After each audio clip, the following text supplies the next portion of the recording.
everybody, and this is Damani Burns. How we doing? We have a very special guest joining us. Not only is he the CEO of MyHOUSE Sports Gear, he is also my father, so it's a little crazy. Oh boy. I will bring him on.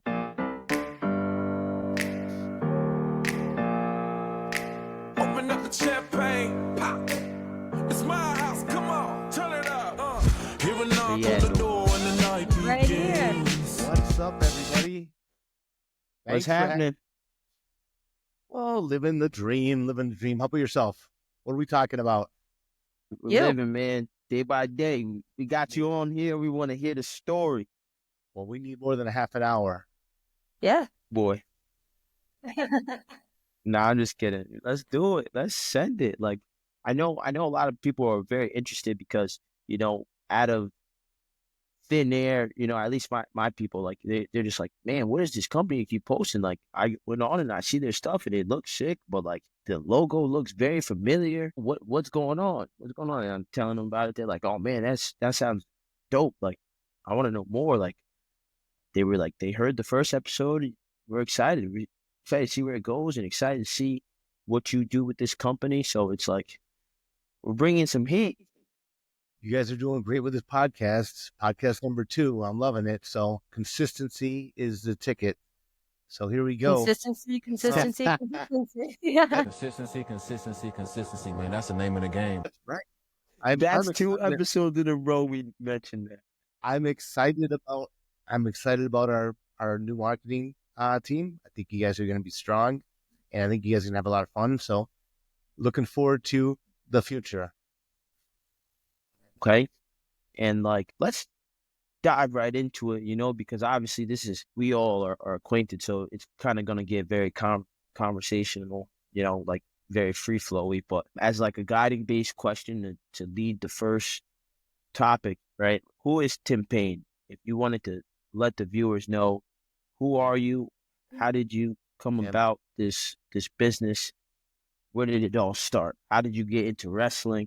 We want it all. Like you said, it's not going to take 30 minutes. We'll start from the beginning. We'll start with the wrestling. Wrestling was easy. I got caught from the basketball team. Simple.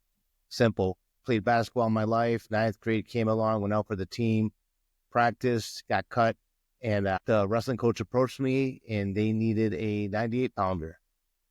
So I had no idea what was going on, what was wrestling, what a singlet was, nothing. I went over there. I looked at all these guys rolling around in the auditorium on the mats. They had like 3 layers of clothes on. They're all cutting weight. I guess it was a tournament the next day. I'm like, what is going on here? So I give it a shot. He taught me a couple moves, told me, and then the next day he says, here's your singlet, you're wrestling in a tournament. I had no idea what was up. Second day out there, I go out there and I must have looked like I don't know what. I was just rolling around on the mat like crazy, flipping. I had no idea. I didn't get pinned. I had no idea if I won or lost until the guy, to the referee raised the other guy's hand. I was like, what? I thought I killed that kid. So, but I fell in love with the sport. I put everything into it. I thought I was good. I did the best I could with what I had. The athletes that we're dealing with now, Olympic athletes, these college kids, even these high school kids, they're incredible compared to what I was. These kids have everything that it's just the sport of wrestling just evolved and changed so much since 1980, 85. And Old head. Old head. Easy. I went on, I wrestled in college, wrestled in a junior college. So, nothing great. My respect to all these college wrestlers, no matter what level, D1, D2, D3, junior college. It's not easy. It's not easy going to school. It's not easy going to practice. It's not easy maintaining your weight. All the respect in the world for all these athletes. Not an easy sport at all. From there, I went on to coaching. I coached a little bit in high school. I enjoyed coaching. My mentor in high school was my coach, so I wanted to be like him. Coached there. And after that, got a job didn't work around my coaching schedules. I had to quit coaching and got married, started having kids, and still love the sport. Started officiating wrestling. Officiated for probably 13, 14 years, all levels from 5 years old up to D1, up to the D1 level. From there, we had a convenience store. And this is how my house came about. We had a convenience store, and they shut the road down in our town, which was a country. There's no foot traffic, for 2 years. So we were basically broke. We were out of business, and MMA just became legal in Pennsylvania. I think it was like 2009. So I started selling T-shirts and fight shorts, MMA fight shorts, on the weekend at all these MMA events. And one of my first MMA events, a wrestling coach came up to me and said, "Hey, could we do our colors and our logo on these fight shorts?" And I said, "We could do that." So we did that, and we were the probably one of the first people to come out with the custom fight shorts for wrestling. It went well and very well. We're on the cover of a lot of catalogs. A lot of people were picking us up. We were selling tons of stuff. Customers were loving our product, and they kept on saying, "Could you do singlets? Could you do bags? Could you do warm-ups?" And basically that is the story, how we evolved to where we are today. We have a full catalog, just rolled out our shoes not too long ago. Yeah. House ones, boy. House one. Go get a pair. Go Step get a pair. into the house. House one. Looking forward to house 2, house 3, house 15. Yeah.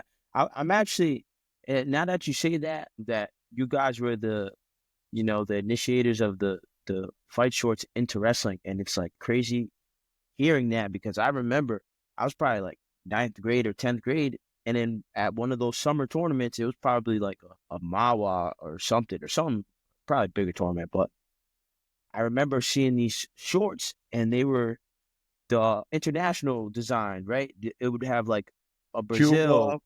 Brazil. I had bought. I bought the Brazil pair, and I think I bought a German pair or something like that, or probably a USA one. Yeah, so that's crazy. It's so crazy. I'm like, I still have those shorts. They're probably super tight on me, but I'm like, that's nuts. Yep, people still wear them. They held up great. It's a great product. Back then, we modified it a little bit. We took away the Velcro. Back then, the Velcro strap was popular because the MMA fighters, everybody had the Velcro straps. We took that out. It wasn't comfortable for the athlete. The National Federation of High Schools contacted us to help word the ruling when the high schools made it legal. So they invited me down to Indianapolis. It was really nice. I was able to sit in there, give my feedback, bring samples, talk about the wording. So we helped write the rule for the 2-piece singlet, the compression short, and the 6-inch tail and all that good stuff. So that was exciting. And now, hopefully we're talking about making a rule for women's singlets. Because the girls cannot wrestle in guys' singlets. It's not comfortable for them, even though it's legal in the book. So hopefully we make that change. So that's it. That's the story of Tim Pane. How did you? Sorry, Damani. How did you come up with the name MyHOUSE Sports Gear? Because I know a lot of people ask that. Story. All right. So the original name of the company is called Like Pane Sports Gear. I named it Like Pane Sports Gear for 2 reasons. Number one, we're marketing towards karate people, MMA, weightlifting. We had a weightlifting belt, wrestling. People who enjoy working out, enjoy pain. We called it Like Pane Sports Gear. The second reason why is because our last name is Pane, and we raised a boy. He's not a boy anymore. He's probably 31 now, whose name was Devin Like. So we brought him in 6th grade and raised him through high school. And his last name is spelled Lyke, and our last name is Pane. So we called it Like Pane Sports Gear. From there, I just didn't think it was going to catch. I wanted to put a story behind it and so on and so forth, but I just thought we needed a brand. And I was sitting in my son's bedroom watching TV, and I was probably too lazy to get up and change the channel. I don't even know if we had a remote control or not. We did. And, I was watching Hell's Kitchen, and during Hell's Kitchen, whatever his name is, Gordon whoever- Ramsay. Thank you. He started screaming at the cook saying, "This is my house." And yelling and screaming, and I said, "My house, I like it." And so the next day I did a little research, and we trademarked MyHOUSE Sports Gear, and then I just came up with the logo because I was just sitting there doodling, and somehow I got the M on top of the H, and then the MyHOUSE man evolved from there. That in the beginning it had feet, it had hands, and all kinds of other crazy stuff. So it wasn't exactly what you're seeing now, but that's what we came up with. That's what I came up with. Yeah. So a lot of people see it differently. Yeah. Once you explain it, now you could always see the guy powerlifting, but some people look at it and see different things. So they do, but it's an M and an H, and it's basically a guy just holding up the M saying, "This is my house." Throw that M across the room. Get out of here. Was there any problems or like challenges that you faced with the company and its uprising? Yeah, every day is a challenge. Every day, it's we have competition out there. That's a challenge. Finding the right employees is a challenge. Yeah, it's every day is a challenge. Getting to these events, marketing is a challenge. There's a challenge every single day. So that's what keeps it interesting. Sometimes you get tired of them, but it is what it is. Nobody's going to listen anyways, right? Like a chess match of life. It is. It's a big challenge. I thought it would get easier as I got older, but it's not getting any easier. I'm just learning to deal with it better. Okay. And now with the MMA stuff, do you feel as though you kind of veered away from that? And do you ever feel like you'll go back to that or like anything like that? We geared away from it. We definitely geared away from it. Love to go back to it. Again, it falls down to employees and help and marketing. We know how to market towards wrestlers. I know what works. We know who our customers are. A lot of people don't have MMA experience. They don't have jiu-jitsu experience. A lot of our employees do not have wrestling experience. I wrestled, you wrestled. Serena's been around wrestling. Our office manager, Allison, has nephews that wrestle. But a lot of people that come into they have no idea what wrestling is. Wrestling is big in Pennsylvania, but it's not big in our area. It's big in our area, but it's hard to find a person who has, the skills we're looking for with the wrestling background. Put it that way. For sure. We found you. Good thing I do the jiu-jitsu, the MMA, the boxing, the wrestling, all that crazy stuff. But I like boxing. Interesting. I like boxing better than MMA, to be honest with you. What's the word? Like more tactics. Yeah. Actually, the city I'm in now is the city of Canelo Alvarez. Right now, I'm in Mexico, Guadalajara, and that's where Canelo lives. And he's one of the probably the best boxers of all time. Right out of this city he's from. You heard of him, right? Yeah, he's 40. Of course. The red-headed Mexican. He doesn't even look Mexican. That's the crazy. Doesn't. No, but he's Mexican. Yeah, I like him. That's one of my favorite sports, boxing. Even though I never did it, I like to watch it. Yeah, for sure. And I feel like it's easier if you're a wrestler and you go into boxing, because I remember going to a kid from our area's fight. He went up against a wrestler and everyone said like he's going to lose just because they know how to get them down on the ground. If you're going up against a wrestler and you're not a wrestler, you're not going to win. The best MMA fighters probably have a wrestling background. I'm going to say. Yeah. Like for me, at least, I know I took a lot of time out. Like I didn't just start competing MMA right away because it's like, yeah, I can always wrestle. And I probably win with just the wrestling. But I really took the time out, and it was about 2 or 3 years just learning how to strike and learning that discipline. And like you said, you learn the science to what boxing is. Learn the science behind kicking, and having the right angles, having the right mindset, learning how to set traps, with the striking, just how I can do with the grappling.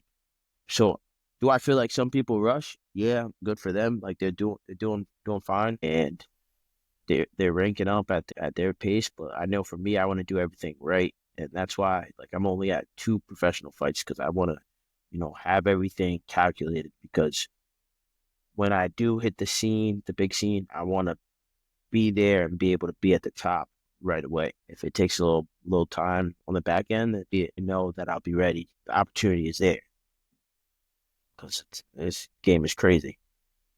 When's your next fight, Devani? Is it March? Did you say March? No, they're looking at May. May? Okay. Yeah. So we'll get that going. We got some sick designs ready to roll out for the fight. Got a fight shirt. It's pretty sick. That's by MyHOUSE. Of course. Okay. Of course. Okay. We're gonna deck out the whole walk-in team. Yeah. So it's sick. I'm excited. About it. It's sick. Let's see. When you're talking about this company and its consumers, what is your mission? Like, what is your mission? What would you say your mission statement is? Our mission statement is easy. If we do what the customer expects, it's no big deal. Simple. If I just give you what you expect, it's no big deal. You expect it, you get it. No big deal. It's not good, it's not bad, it's not great. If we go above and beyond what the customer expects, it's a big deal. People are going to talk. So we want to treat them better than they expect. We want to handle situations better than they expect. Some of our best customers are our mistakes, because the way we handle things is better than they expect. And we're going to stick with MyHOUSE forever because we handle this above and beyond. So that's just simple, simple business model. Just treat the customer better than what they expect. Give them more. Mm-hmm. I like it.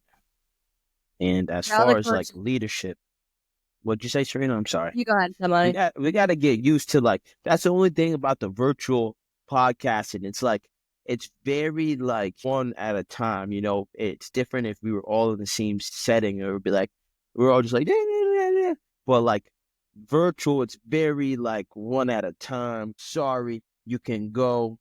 Yeah, sorry, it's your turn. Right. Wait, hold on, let me finish.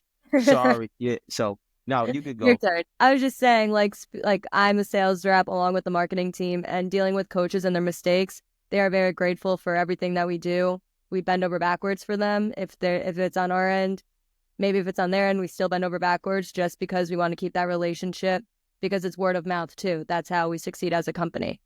If something goes wrong, we don't fix it, then the company itself loses other people.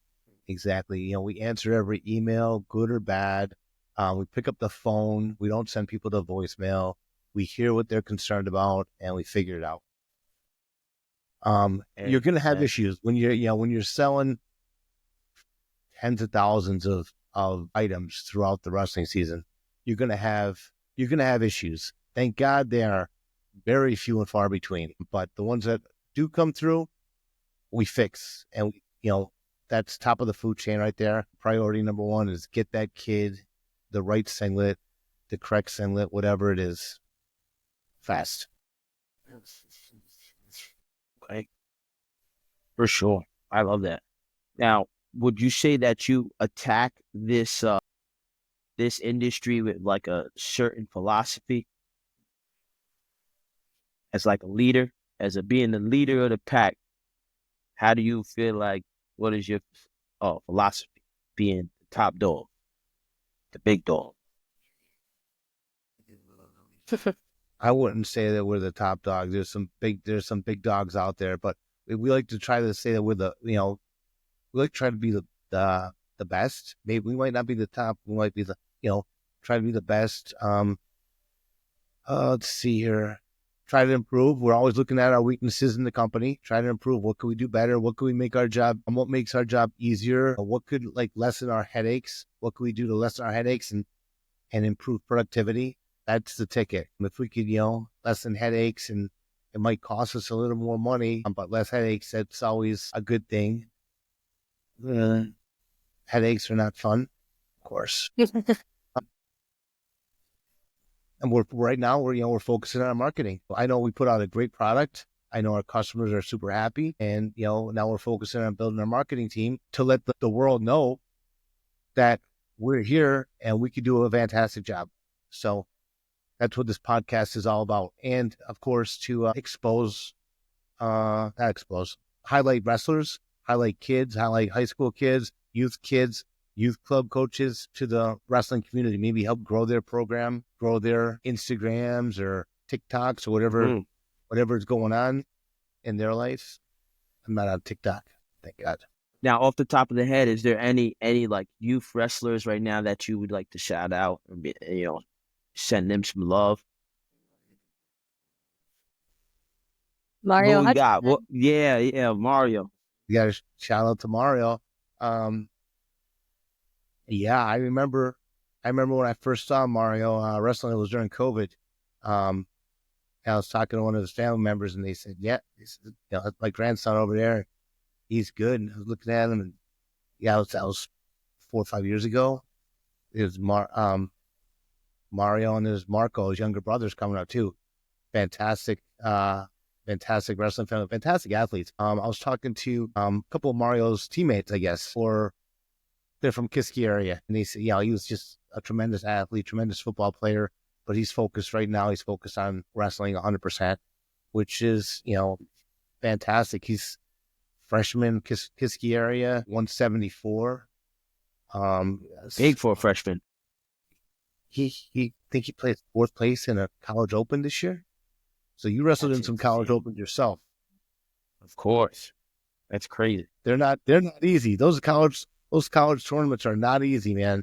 I remember refereeing a college tournament. We were on the mat at 1:30 in the morning. That's how many kids were there. Like, those opens are opens. They just like flood the brackets. You're wrestling 6-7 times a day. And he plays 4th as a freshman in high school at 174, not at 126, 107, or 112. I could see a kid, being a freshman and at a lighter weight doing well, but those college kids at 174 they're cutting down from 195. Those kids are strong. They're mature. To be a freshman, that's, in my eyes, that's insane. Amazing.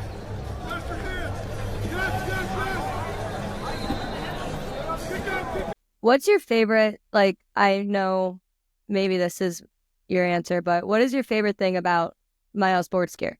Like, me personally, I like the traveling to different coaches' clinics, but what is your favorite? I like the traveling myself. I like, the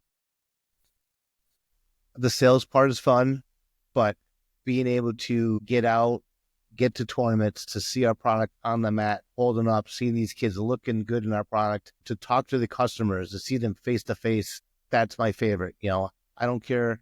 Me and Anthony we were out in Monroeville, 6 a.m., 8:30 p.m. We left Monroeville. We got home at 1:30 at night. We didn't have a chair the whole weekend. We sat there. We talked with people. It was, real good company. To like 16 hours to work in a day is really hard if you do not enjoy the company and if you do not enjoy what you're doing. So we were talking to customers. We were watching wrestling. We were laughing. We were getting names. We were selling products. So that's probably my favorite, to get out, see our product, to watch wrestling, and to mingle with the customers, and to talk to future customers for sure. Yeah, that's how I got most of, I remember going to Trojan Wars, and I love going to that event because we're the main sponsor of it. And meeting those coaches out there, new or old, it's just fun to put a face to the name too if you never met them. And speaking of sponsorships, we're the PIAA main sponsor, official apparel sponsor. How did you get that back in the day? I've been dealing with the PIAA probably since 2011. I think that was my first time going to the PIAA state championships as a vendor. I've been attending PIAA ever since I was a kid. The wrestling tournament became a vendor. I was stuck in there with a bunch of other vendors, and there must have been like 30 other vendors there. And basically, the PIAA approached me, and they said they're looking for a main sponsor, and that was it. I just said, that's us. We're gonna do what you want us to do. We're a Pennsylvania company. We're not gonna let our competition come into Pennsylvania and take over the state tournament. Whatever you guys want, we're here to help. We just got a wrestling mat. I'm looking forward to seeing that wrestling mat on the floor in Hershey at state Next championship. week. Yeah, it's going to be in Altoona next week. Exactly. And then it's going to be at Hershey March 5th, 6th, something like that. So 7th and 8th, yeah. It's going to look sharp there. When dealing with people for 15 years, you create you create more than just a business relationship. We're dealing, like, they became friends over the years. So if they're thinking something, they're not afraid to tell me. If I'm thinking something, I'm not afraid to tell them. And then always we work through it so it's a win-win for both parties. If it's not a win for us, we're not going to attend next year. If it's not a win for PIAA, they're going to say, my house, you got to go. We're going on to bigger fish. So it's a win-win. I see a lot of organizations with different sponsors every year. So that tells me that I really don't want to be a part of that, because something's not working out. So we want long-term. We want long-term customers, long-term relationships, long-term employees. We're in it for the long haul. We're not here just to, come and go like lots of other brands I saw come and go. So. Yeah, I would say the same too. I've seen a lot of companies, they're hot for a second, and then next thing you know, they're like what were those headphones that were big in the wrestling world? Remember them? Yeah. Yep. And then out of nowhere. Yep. What was it? Out of nowhere disappeared. Train Out Loud or something like that. Their record was flips. Yeah. Mm-hmm. They did a fantastic job marketing. Those things. I had a pair. They fell apart.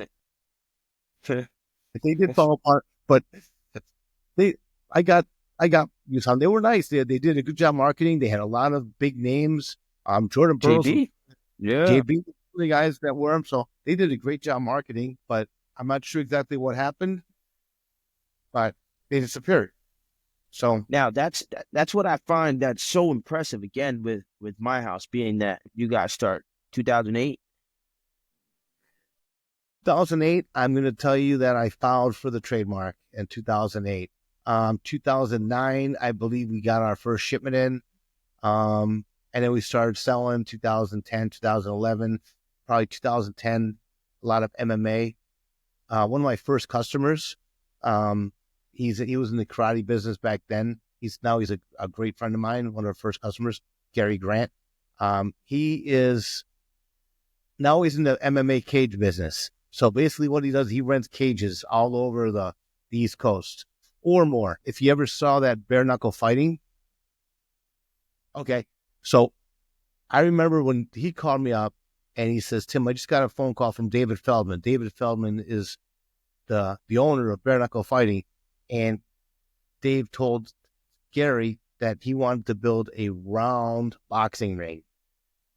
And Gary's like, how the hell am I going to build this round boxing ring, Tim? So he was looking at trampolines and everything and bed and stuff. And, just like my house. So the first one that came out, it was good. He thought it was great, but they just evolved that ring to they call it the squared circle. So he's the guy who builds the squared circles for bare knuckle fighting. And I remember the first fight, it was out in Cheyenne. What country? What state is Cheyenne in? Cheyenne? Wyoming. Wyoming. Wyoming. I'm sorry. Wow. The first fight out from bare knuckle was out in Cheyenne. He was out in Cheyenne, and there was all kinds of news there and protesters and yada yada yada. And people were saying he wasn't going to make it. He was going to go bankrupt in a year and yada yada yada. David Feldman, but he just sold out the Wells Fargo Arena in Philadelphia this past weekend. Crazy. It's nice to see him come as far as he did. with this promotion, with his dream. That's what we want to bring my house. We want to bring it to the next level. So that's what we're shooting after. We're watching guys like David Feldman and seeing how they did it and trying to figure it out. And it's right there, because I already, again, I'm traveling all over too. Like I'm up and down the East Coast, and and just in the last few weeks, you get a lot of questions. It's like, man, I see they do some sick gear with wrestling teams. You think they would do that for our MMA gym? And I'm like, for sure, Do that. And it's like, it's right there, and I feel like all you gotta do is have one thing, boom, go viral, and then it's a wildfire. Also, it's, again, like we've been talking about, it's the consistency. Just keep throwing stuff at the wall. Something's gonna hit, something's gonna stick, and then we're gonna be like, dang, well, you need some more help. That's what we're looking for good help. Yeah, MMA gyms, that's a great market. I know we made gis in the past. Oh, that's sick. Yeah. That's sick. Do you practice with a gi? Yeah, I only practice in the gi because I grew up wrestling. So it's like I don't really see the point in, really training a lot of no gi unless I'm like really competing. Because if you do it if you train in the gi, it's like you have to really learn these techniques, or else I'm just gonna still wrestle. I'm gonna wrestle to get out of stuff because that's what I'm used to. So if there's that friction to stop me, then it's like, all right, let me break this technique down, dissect it. Okay, this is the proper way to do it. So then when I do it with the no-gi, I don't grapple any different. It's the same thing. But I feel like grappling in the gi is way better. I don't think I could be good at jiu-jitsu, to be honest with you. What? You wrestled? Of course you would. Of course you would. You have to be more relaxed. You have to be relaxed and Yes. and I'm too tense. I'm too so I don't know if I could be good at jiu-jitsu because I can't relax. I want to just get in there and just start, Get in, get out. Yeah. Yep. So yeah, I had that issue though. I was so stuck in wrestling, going fast and trying to bulldoze through people, and I'm going right at the triangles. I'm like, oh my God, he choked me. What other questions you have there, Pane? We had a fan submit a question for you. I did. Man. Their question was, how did you deal with mindset when you were a wrestler? Or what's your advice to people dealing with mindset when they're wrestling? One of my mistakes that I did when I was wrestling is I worried about losing too much. I thought losing was the end of the world, and it took the fun out of it. Now I see kids these days that are going out there and they're wrestling and they're friends on the mat and they're friends off the mat, and that was different back when I wrestled. I was afraid to lose. I was afraid to try new things. So try to go out there, lose as much as you can. Put it that way. Don't try to lose, but don't go for wrestle above your competition. Wrestle the good guys. Don't be afraid to lose. That's how you're gonna learn. If you go and you bump away from kids and go to an easier bracket, it's not getting you anywhere in the sport. So that would be my advice right now: is try to wrestle the best competition you possibly can, and don't be afraid of losing. Example: Mario going up, stepping up, wrestling at the college level to help better himself, is not being afraid to lose to these kids, because it's there's no shame in losing. But when I lost, I was hurt.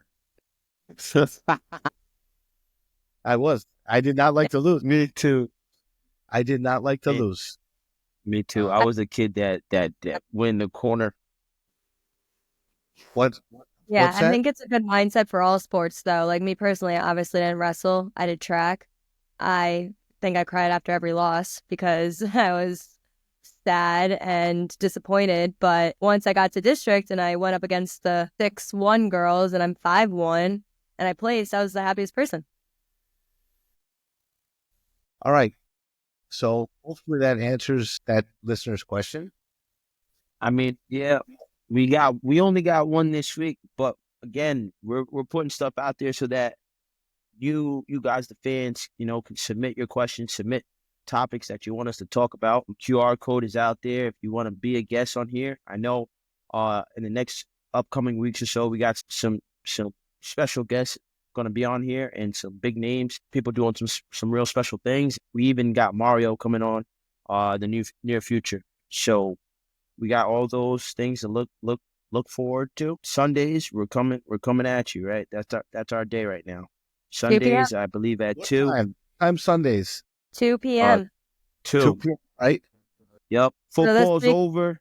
Not Football's yet. pretty Yeah, much one more over. One more game.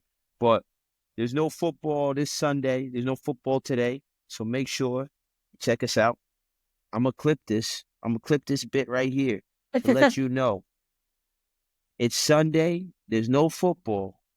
You need to go watch the podcast. Go listen to the podcast.